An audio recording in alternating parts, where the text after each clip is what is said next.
In the skies over Mexico, an aggressive battle rages between the country's security forces and the ruthless Narcos cartels.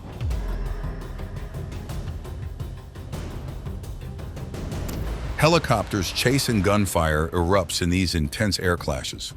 This is not just a fight for control on the ground, but a war fought in the air, where every flight could be the last.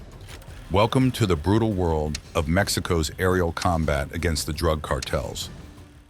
History of Beltran Leyva cartel.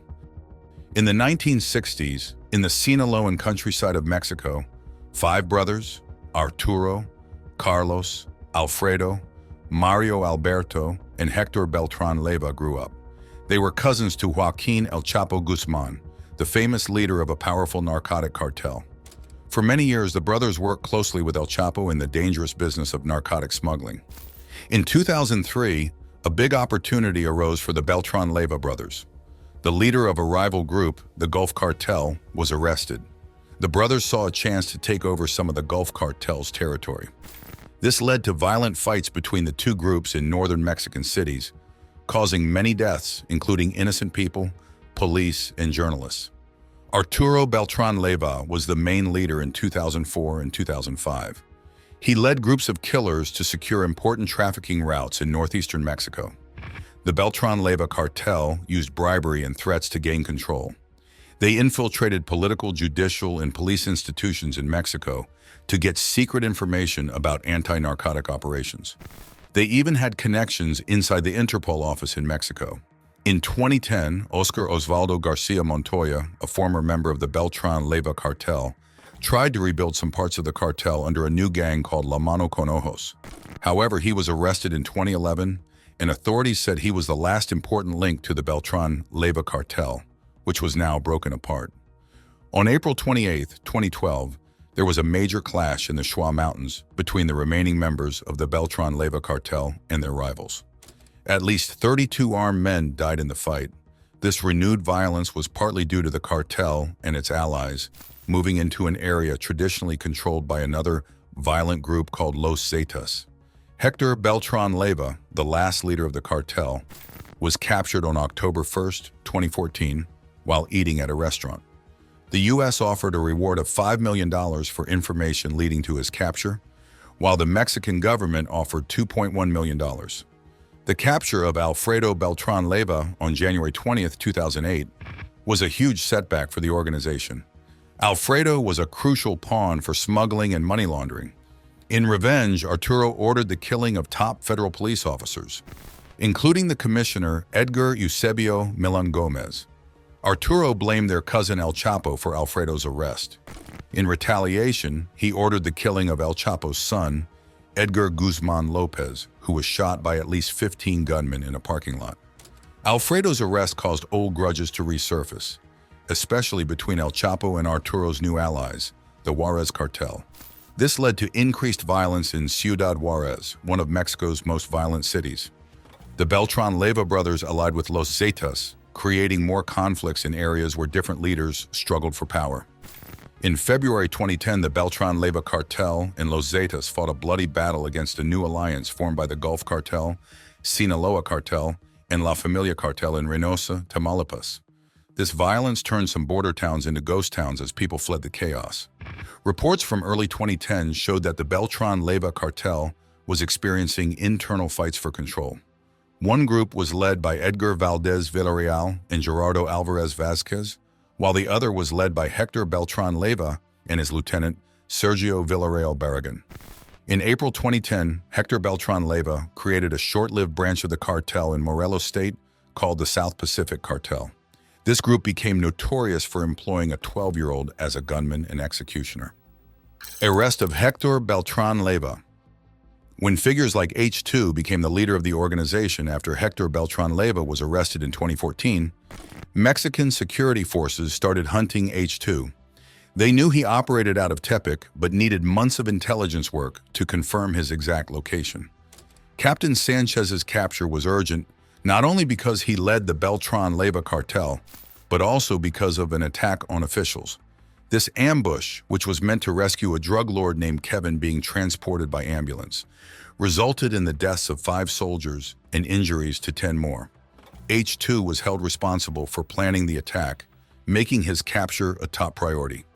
The Tepic area was under the control of this criminal group until one night in 2017 when the Mexican army struck a significant blow, taking the lives of H2 and several of his men. But how did that happen? Let us find out together. The end of H2. On February 9th, an elite group arrived in Colonia Linda Vista at about 9:30 p.m.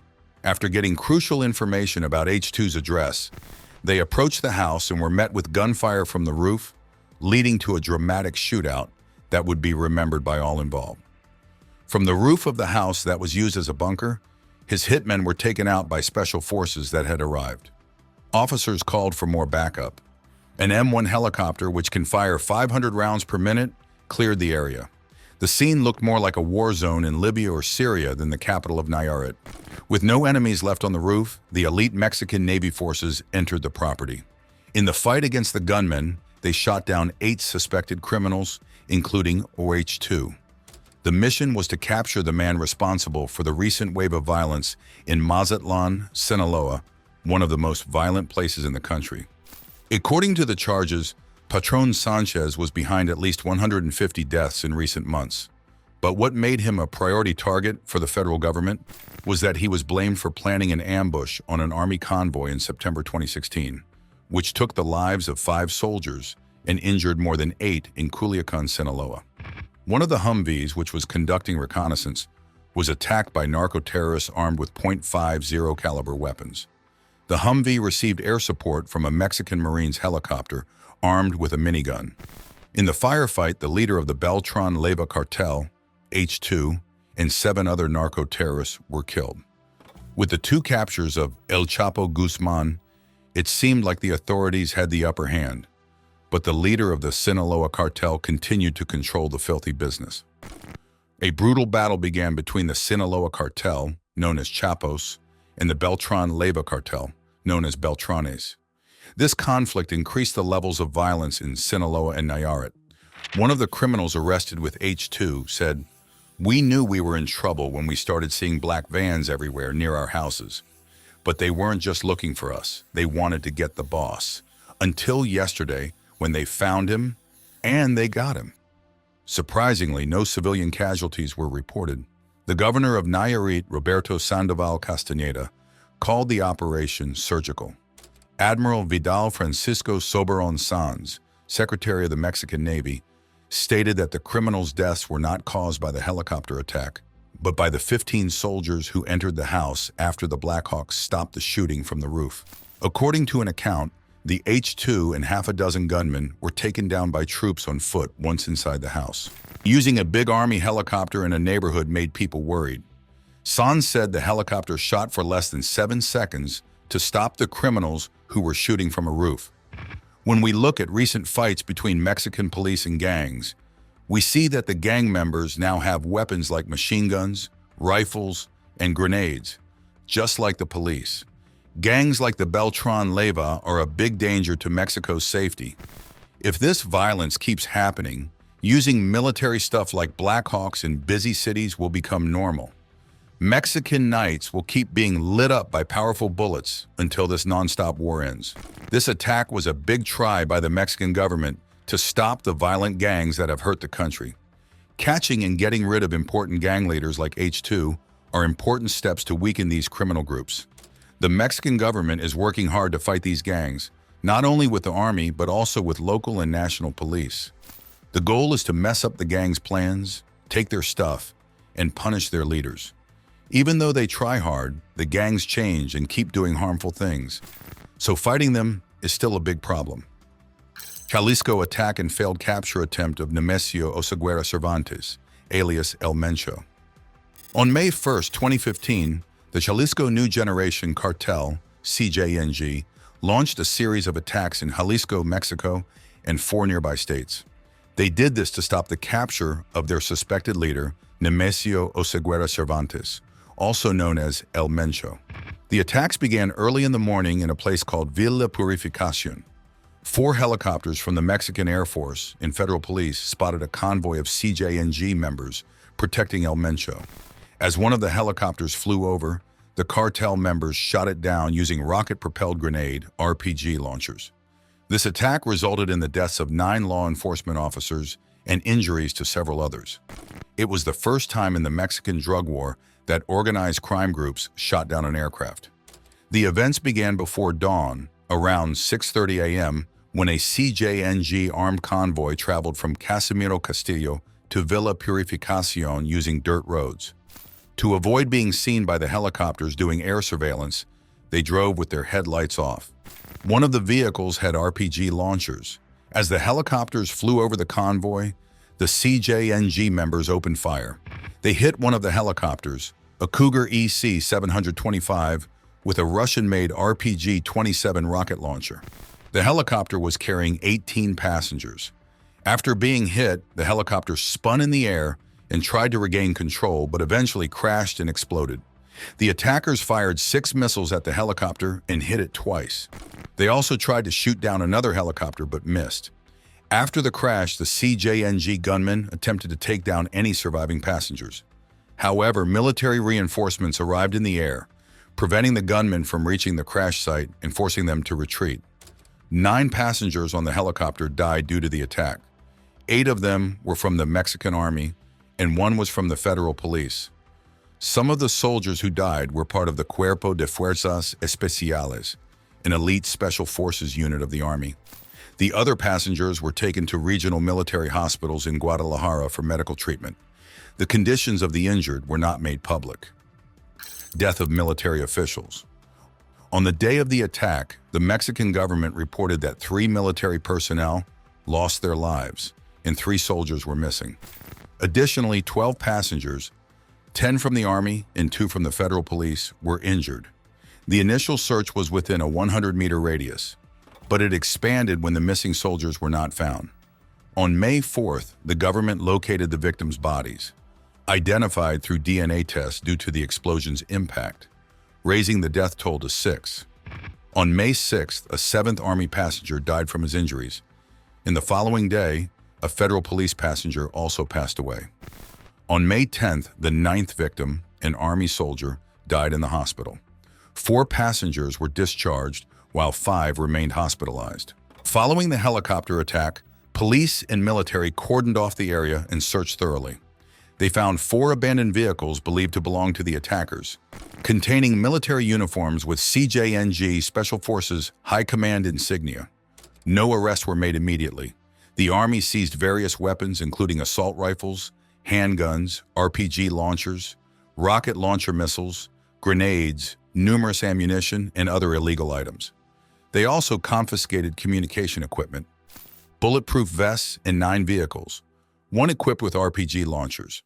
These items were handed over to SEDO, Mexico's anti-organized crime agency. At the crash site, soldiers made a cross with wires and attached it to a tree to honor their fallen comrades. Smoke from the helicopter crash lingered for hours, and debris was scattered up to 250 meters away. The Army reached the crash site about 24 hours later to collect forensic evidence and establish checkpoints around Villa Purificacion, searching vehicles entering and leaving the town. They also patrolled nearby towns and highways in search of suspects. Violence erupted in 25 municipalities in Jalisco and 4 surrounding states: Colima, Nayarit, Michoacan, and Guanajuato. The CJNG hijacked 39 vehicles, set 36 of them on fire, and established roadblocks. Witnesses reported that CJNG members threatened drivers, hijacked their vehicles, doused them in gasoline, and set them on fire. This tactic aimed to confuse and halt security forces. The attacks affected thousands of people stranded on highways and streets. Guadalajara and its metropolitan area were particularly impacted. Civilians shared videos and photos of the burning vehicles on social media, and government officials used these platforms to update and warn the public. The government urged people to avoid spreading rumors and rely only on official information. The severity of the attacks led the government of Jalisco to activate a red code alert, indicating a high level of danger. Governor Jorge Aristoteles Sandoval Diaz coordinated efforts with the federal government and informed President Enrique Peña Nieto of the attacks. By the end of the day, normalcy was restored, but citizens were advised to stay indoors. The red alert lasted until May 3rd, followed by a preventative security phase. The governor clarified that federal forces' presence did not mean the state was being militarized. Additional clashes led to the deaths of 8 suspected CJNG members and a state police officer, with several officers injured in Jalisco and other states. On the day of the attacks, the U.S. consulate in Guadalajara issued security warnings via Facebook and its website, reporting blockades and fires in Jalisco and Colima. It advised employees to stay home and warned American tourists to avoid visiting the area and follow Mexican government announcements. The consulate reopened on May 4th and encouraged U.S. citizens to check the Department of State's alerts and warnings page. The Canadian Embassy also advised Canadians to stay home and limit outdoor activities. Condolences and honors. On May 1st at 1 p.m., President Peña Nieto announced on social media about a helicopter attack. He expressed his sorrow for the soldiers who died in the line of duty and thanked the federal forces for their bravery in fighting organized crime. The government planned a ceremony to honor the fallen soldiers. Osorio Chong and several high-ranking Army and Air Force officials also expressed their condolences to the families. In the days that followed, President Peña Nieto met privately with the families of the victims. On May 4th, the government held a ceremony at Campo Marte in Mexico City, where Peña Nieto led a flag ceremony with military service volunteers. He praised the Mexican armed forces for risking their lives to keep peace in Mexico and said that the attacks from organized crime only strengthened the government's resolve. He mentioned that most of Mexico's most wanted criminals had been arrested or killed. 2 days later, Peña Nieto attended another ceremony at Campo Militar 1F with General Miguel Angel Aguirre Lara. He offered his condolences to the families and presented them with a Mexican flag. On May 7th, in an interview at the World Economic Forum in the Riviera Maya, Sandoval Diaz described the attacks of May 1st as acts of vandalism, not narco-terrorism. He explained that narco-terrorism is not a legal term in Mexican law. He said those arrested were under the influence of narcotics and paid to commit the attacks. When asked about the helicopter attack, he said it was different from the roadblocks and arson in Jalisco. Sandoval Diaz emphasized that the government did not intend to downplay the incidents by not calling them terrorist acts. He explained that the CJNG set up roadblocks to create chaos and slow down law enforcement, allowing CJNG members to escape. He attributed the violence to the fragmentation of organized crime groups in Jalisco and nearby areas. His remarks faced criticism, with some media suggesting the government was not taking the attacks seriously. On May 8th, suspected CJNG members put up a threatening banner near a Los Niños Heroes monument in Autlán. The banner warned federal forces to leave the town within a month or face violence. The government took the threats seriously and increased security in Autlán, the coastal region of Jalisco, in the southern part of the state. The banner was signed by 4 suspected CJNG leaders, known by the aliases L24, L7, Japo, and Vaquero. These banners are often used by organized crime groups as propaganda. On May 10th, federal forces returned to Villa Purificación, the site of the helicopter attack, with several helicopters and additional ground troops. On May 11th, Governor Sandoval Diaz held a meeting in El Grulo with mayors from 2 regions in Jalisco. Jalisco's Secretary General Roberto López Lara and Army General Miguel Gustavo González Cruz also attended. Outside the meeting, police snipers were positioned on nearby roofs, and the military set up a checkpoint at the town's entrance. Sandoval Diaz informed the mayors that the Jalisco State Police would take over duties from the municipal police due to their lack of resources to handle organized crime. On June 8th, the Army posthumously promoted 8 members who died in the helicopter attack.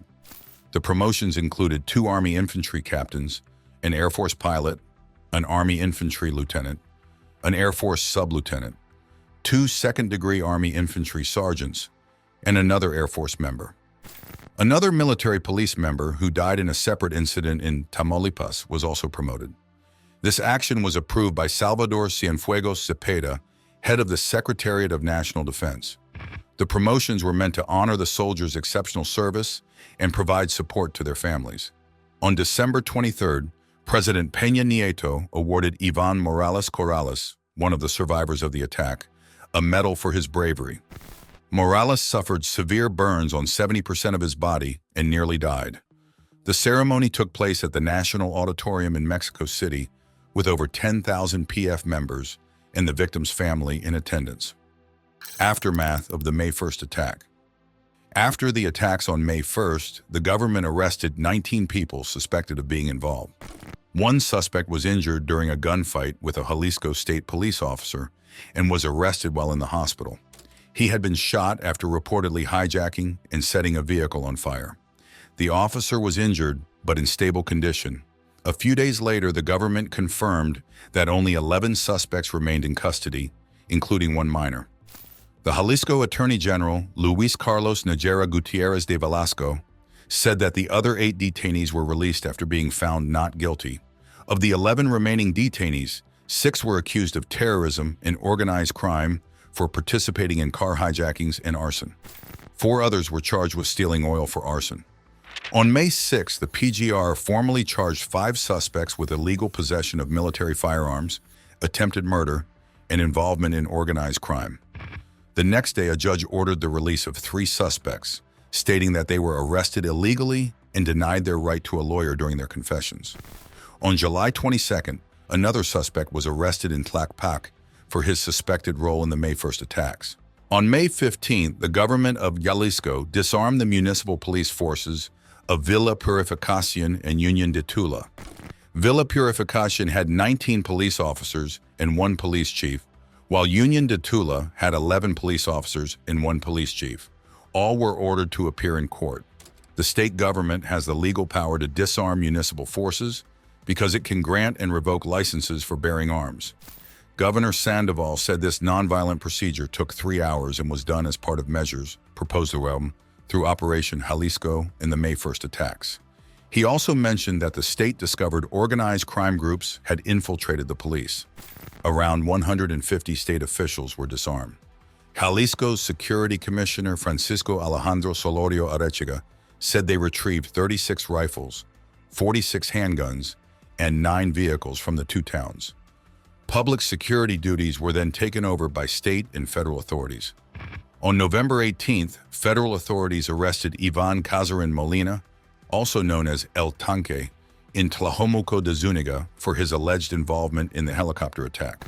At the building where he was arrested, authorities confiscated 4 assault rifles, 3 handguns, a package of cocaine, 4 vehicles, and radio communication equipment. El Tanque was said to be a high-ranking leader of the CJNG, reporting directly to El Mencho. The police believed his operations were based in Guadalajara, where he used money laundering proceeds for criminal activities, including narcotics trafficking, extortion, oil theft, and homicides in Jalisco and Veracruz. Before his arrest, the police conducted several covert operations over 6 months and eventually discovered that he frequented a location used by the CJNG.